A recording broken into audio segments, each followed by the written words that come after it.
কথায় আছে, যদি পেতে চাও সফলতার দেখা, তোমাকে পেতে হবে প্রবল ব্যথা। কি তোমার পরিচয়, কি তোমার ঠিকানা, থাকবে না কোনো বাধা যদি থাকে তোমার সঠিক নিশানা। বলছি হোটেলের ওয়েটার দরিদ্র বাবার মেয়ে শাহানাজের কথা। প্রবল ইচ্ছে শক্তি আর আত্মবিশ্বাস নিয়ে একের পর এক কষ্টের দিন পার করেছেন এ যুগের সোনার হরিণ বিসিএস এর জন্য।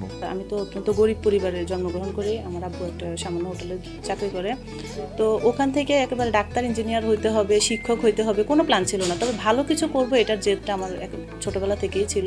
শাহানাজের বাবা কুমিল্লার হোটেল ডায়নার একজন ওয়েটার। তবে এই হতদরিদ্রতার ছায়া পড়তে দেননি সন্তানের উপর, থেমে থাকতে দেননি মেয়ের স্বপ্নকে। তবে শাহানাজ মেয়ে হয়েও প্রবল ইচ্ছে শক্তি আর অধ্যবসায়ের ফলে অর্জন করেছেন সোনার হরিণ বিসিএস। পেয়েছেন ফায়ার সার্ভিসে চাকরি, তাও একবার নয় দুবার বিসিএস এ টিকে রীতিমতো তাক লাগিয়ে দিয়েছেন শাহানাজ। আব্বু সবসময় এসে বিভিন্ন গুণীজনের গল্প বলতো, ওনার দোকানে বিভিন্ন মানুষের আসতো।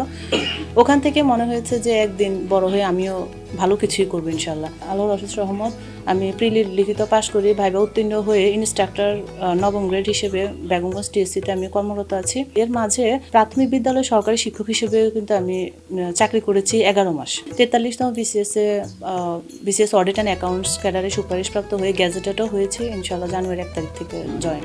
শাহানাজ কুমিল্লার হুচ্চামিয়া লুৎফুন্নেসা প্রাথমিক বিদ্যালয় থেকে প্রাথমিক শিক্ষা শেষ করে মাধ্যমিক সম্পন্ন করেন ষোলরানী উচ্চ বিদ্যালয় থেকে। শেষে কুমিল্লা ভিক্টোরিয়ার অনার্স শাখায় সম্পন্ন করেন নিজের অনার্স এবং মাস্টার্স। শুরুতে শাহানাজের বিসিএস নিয়ে কোনো আগ্রহই ছিল না, এমনকি বিসিএস কি তাও জানতেন না শাহানাজ। তবে শাহানাজের ইচ্ছে ছিল বাবারই অক্লান্ত পরিশ্রমকে জয় করে ভালো কিছু করার। শাহানাজ চেয়েছিলেন বাকি 8-10টা মানুষের মতো নিজেও সফলতা অর্জন করতে। কিন্তু মাস্টার্স শেষ করার পর ভেবেছিলেন কুমিল্লা ইপিজেডে চাকরি করে ধরবেন পরিবারের হাল। যদিও শাহানাজের মা মেয়েকে দেখতে চাননি গার্মেন্টসের শ্রমিক পেশায়, পছন্দ করেননি স্বামীর মতো হাড়ভাঙুনি মেয়ের এই কঠোর পরিশ্রম। শাহানাজের মা মেয়েকে দেখতে চেয়েছিলেন প্রাথমিক বিদ্যালয়ের শিক্ষক হিসাবে, এমনকি মেয়েকে ভর্তিও করেছিলেন কোচিং সেন্টারে। তবে প্রকৃতিও যেন ভিন্ন কিছু নির্ধারণ করে রেখেছিল শাহানাজের জন্য। তাই তো প্রাথমিক শিক্ষকের বদলে খোঁজ পেয়ে গেল বিসিএস প্রশিক্ষণ কেন্দ্রের। সেখান থেকে শাহানাজ স্বপ্ন বোনেন বিসিএস ক্যাডার হওয়ার। যথারীতি বিসিএস সম্পর্কে আসলে আমার কোনো জানা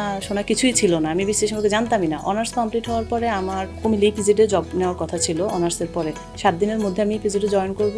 তো আমার আম্মু চিন্তা করলো যে একটা মেয়ে হয়ে গার্মেন্টসে জব করবে, ওনার এটা পছন্দ ছিল না। উনি ভাবছে যে সর্বনিম্ন হলেও একটি প্রাইমারি স্কুলের শিক্ষক হিসেবে যাতে আমি জয়েন করি, সেজন্য উনি আমাকে কুমিল্লার একটি কোচিং সেন্টারে ভর্তি করানোর জন্য প্রস্তুতি নিচ্ছিল। তো যে কোচিং সেন্টারে ভর্তি করানো হয়েছিল ওটা আসলে প্রাইমারি কোচিং সেন্টার ছিল না, ওটা ছিল বিসিএস ওরিয়েন্টেড কোচিং সেন্টার, শুধুমাত্র বিসিএস এর জন্য। তখন আমি বিসিএস সম্পর্কে সর্বপ্রথম জানতে পারি। এরপর থেকে মনে হলো যে না, করবো যেহেতু ভালো কিছুই করি, বিসিএস এর মাধ্যমে ক্যাডার হতে হবে এবং খুব দ্রুত হতে হবে। শাহানাজের বাবা তোফাজ্জল হোসেন চাকরি করেন কুমিল্লা শহরের একটি রেস্তোরাঁয় হোটেল ওয়েটার হিসেবে। শাহানাজের জন্ম কুমিল্লা জেলার বরুড়া উপজেলার পিলগিরি গ্রামে। বাবার স্বল্প আয়ের সংসার চালানোই ছিল মুশকিল, কিন্তু পরিবারের দরিদ্রতা তাকে দমাতে পারেনি। 40তম বিসিএস এ নন ক্যাডারে উত্তীর্ণ হয়ে ইন্সট্রাক্টর হিসেবে যোগ দেন নোয়াখালী বেগমগঞ্জ সরকারি টেকনিক্যাল স্কুল অ্যান্ড কলেজে। পরবর্তীতে আবার 43তম বিসিএস এ উত্তীর্ণ হন, এবার অর্থ মন্ত্রণালয়ের অধীনে সহকারী মহা হিসাবরক্ষক পদে। বাবা মায়ের প্রবল ইচ্ছা, শ্রম ত্যাগ এবং সাহস ও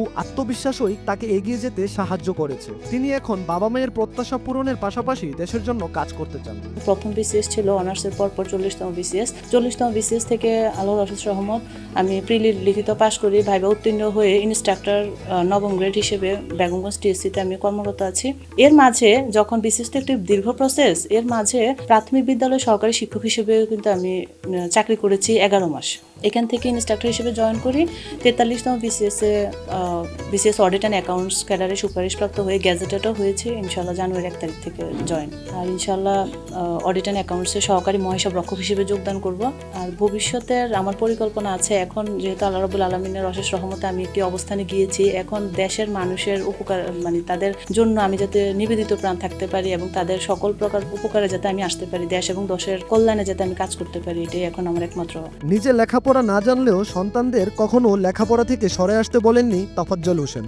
নিজের এই হাড়ভাঙ্গা খাটুনির পরীক্ষায় পাশ করেছেন আজ, কারণ মেয়ে এখন বিসিএস ক্যাডার। তোফাজ্জল দীর্ঘ 45 বছর ধরে চাকরি করেন রেস্তোরাঁয় হোটেল ওয়েটার হিসাবে। তিনি এই কাজে থেকেও নিজের সন্তানদের পড়াশোনার প্রতি ছিলেন সচেতন। তার 3 ছেলে ও 1 মেয়ে। কেউ কেউ রেস্তোরাঁয় তোফাজ্জলকে ডাকেন ডাবল বিসিএস এর বাবা বলে, এতে তিনিও আনন্দিত হন। অফার, ওয়ালটন ফ্রিজ কিনে পেতে পারেন 20 লক্ষ টাকা, রয়েছে কোটি কোটি টাকার নিশ্চিত উপহার। অর্থনৈতিক সমস্যাটা আমাদের ছিল, থাকলেও আব্বুর যে সামান্য আয় রোজগারটা ছিল এটার সম্পূর্ণটাই উনি চেষ্টা করেছে আমাদের ভালো জীবনযাপন সাধ্যের মধ্যে, এবং পড়াশোনার পেছনে ওনার অনেক বেশি ইনভেস্ট ছিল। সবসময় চাইতেন যে ওনার ছেলেমেয়েরা ভালো কিছু করুক, পড়াশোনা করুক। ওনার এই অভাবটা ছিল, উনি সবসময় বলে যে আমি পড়াশোনা করতে পারিনি কিন্তু আমার ছেলেমেয়েরা ভালো পড়াশোনা করবে, এই জন্যই উনি করে গেছেন। আর আমার আম্মু আসলে বিষয়টাকে মনিটরিংটা অনেক ভালো ছিল ওনার। আমাদের একেবারে লক্ষ লক্ষ টাকা খরচ করে যে পড়াশোনা করাইতে হবে এটা না করলেও আমাদের ঘরের আম্মুর ছিল বেশি, খুব চেষ্টা করতে আমাদের পড়াশোনা নিয়ে। আমি তো নিজে লেখাপড়া জানি না, আমার ছেলে সন্তানরা লেখাপড়ার দিকে আমার বেশি আগ্রহ আছে। আমার মেয়েটা প্রথম, আমার মেয়েটা 40তম BCS পাইছে, শিক্ষা ক্যাডার পাইছে। এরপরে 43 অডিট অফিসার হয়েছে। লেখাপড়া করতে আমার অনেক পরিশ্রম হয়েছে, তার এবার পরিশ্রমের মধ্যে দিয়ে মানুষের সহযোগিতা আল্লাহ আমারে দিছে। 1980 সাল থেকে হোটেলে কাজ করা শুরু করেন তোফাজ্জল। এখন কাজ করছেন হোটেল ডায়নায়। তোফাজ্জল হোসেনের এই কষ্ট ও পরিশ্রম সার্থক হওয়ায় খুশি তার সহকর্মীরাও। হোটেলের ম্যানেজারও বলেন তোফাজ্জল তার ইচ্ছা শক্তি প্রবল থাকায় তা বাস্তবায়ন করতে পেরেছে। আমরা তার পরিবারের সফলতা কামনা করছি। এই কুমিল্লা শহরে 1980 সনে আইসি, আইয়া হোটেল সকতলায় কথা আছে, এরপরে হোটেল ডায়না হোটেল। আমি কুমিল্লা শহরের মধ্যে কে হিন্দু কে মুসলমান আমার তাকান সবাই আমার সহযোগিতা করছে, আমি সবার কাছে ঋণী রয়েছি। এইভাবে একটা ছোট একটা প্রতিষ্ঠান জব করে যে এইভাবে লেখাপড়া করেছে, এটার জন্য আমরা গৌরব, এটার জন্য আমরা ওনাকে অনেক ধন্যবাদ জানাই। আমার স্টাফের নিয়ে ডাবল BCS পাস করছে, সেটা আমরা গৌরবের ব্যাপার। এবং এখন এত ছোট কর্মজীবনে তার মেয়ে যখন একটা এত বড় মেধা একটা অর্জন করছে, এটা আমাদের জন্য গর্বের ব্যাপার। তুষার ঘোষ, মাছরাঙ্গা টেলিভিশন।